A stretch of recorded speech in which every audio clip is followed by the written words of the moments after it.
कहते हैं जब इंसान की आखिरी उम्मीद भी टूट जाती है तब भगवान खुद उसका हाथ पकड़ने आते हैं। एक छोटा सा गांव था जहां कभी हरियाली हुआ करती थी, पेड़ हरे थे, खेत लहलहाते थे और लोगों के चेहरे खुशियों से भरे रहते थे। लेकिन अब सब कुछ बदल चुका था। धरती सूख चुकी थी, इतनी कि उसमें गहरी दरारें पड़ गई थीं। न कुएं में पानी था, न आसमान में बादल, और लोगों की आंखों में आंसू भी अब सूख चुके थे। उसी गांव में रहता था एक छोटा सा बच्चा आरव, नंगे पैर, फटे पुराने कपड़े, लेकिन दिल में अपनी माँ के लिए बेहिसाब प्यार।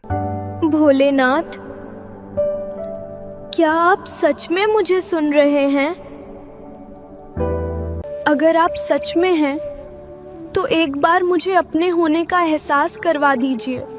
उसकी माँ कई दिनों से बीमार थी, कमजोर, बेबस, और उसकी जान अब सिर्फ एक चीज पर टिकी थी, पानी। हर सुबह आरव एक खाली घड़ा उठाता और निकल पड़ता, इस उम्मीद में कि आज शायद उसे पानी मिल जाए। वो गांव के हर कोने में जाता, हर दरवाजा खटखटाता। अरे देखो, भगवान से बात करता है।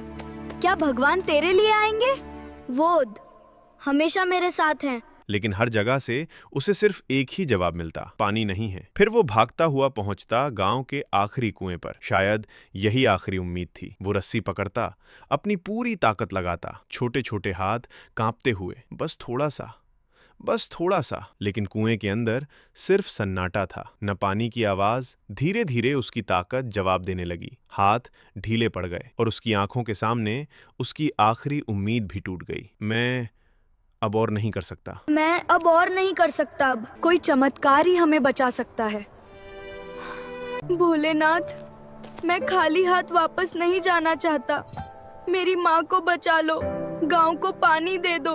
वो थका हुआ, टूटा हुआ घर लौट आया। उसकी माँ चारपाई पर लेटी थी, कमजोर आंखों से उसे देख रही थी। धीरे से बोली, पानी मिला क्या बेटा? आरव चुप रहा। उसके पास कोई जवाब नहीं था, बस उसकी आंखों में आंसू थे और हाथ में वही खाली घड़ा। उस रात जब सब सो गए, आरव चुपचाप मंदिर की ओर चल पड़ा। मंदिर के अंदर अंधेरा था, कुछ दीपक जल रहे थे। भोलेनाथ, अब बस आप ही सहारा हो।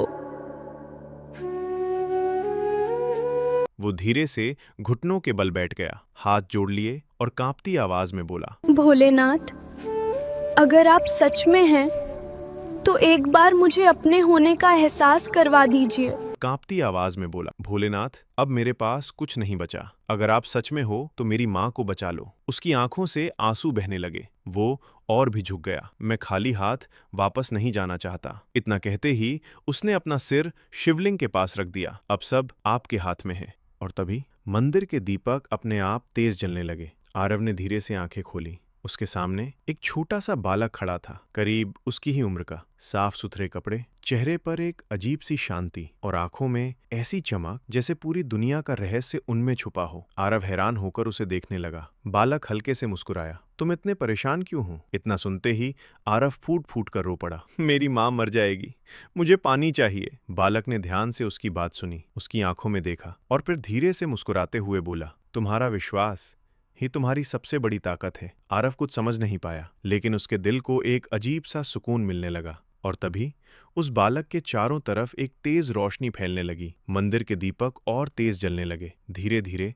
उस बालक का रूप बदलने लगा। वो कोई साधारण बालक नहीं था, वो स्वयं शिव थे। शिव ने धीरे से अपना हाथ उठाया और तभी आसमान से बारिश की पहली बूंद गिरी, फिर दूसरी, और देखते ही देखते तेज बारिश शुरू हो गई। सूखी धरती भीगने लगी, कुएं में पानी भर गया। पूरा गांव जैसे फिर से जिंदा हो गया। आरव दौड़ता हुआ घर गया, घड़ा भरकर अपनी माँ को पानी पिलाया। माँ, धीरे से पानी पी लो। ये पानी, और उसने हल्की सी मुस्कान दी, जैसे अमृत है बेटा। अब मैं ठीक हूँ। पूरा गांव खुशियों से झूम उठा। हर तरफ हरियाली लौट आई। माँ, देखो, हमारा गांव फिर से हरा भरा हो गया। हाँ बेटा, ये सब भोलेनाथ की कृपा है। भोलेनाथ, आपने मेरी माँ को बचाया।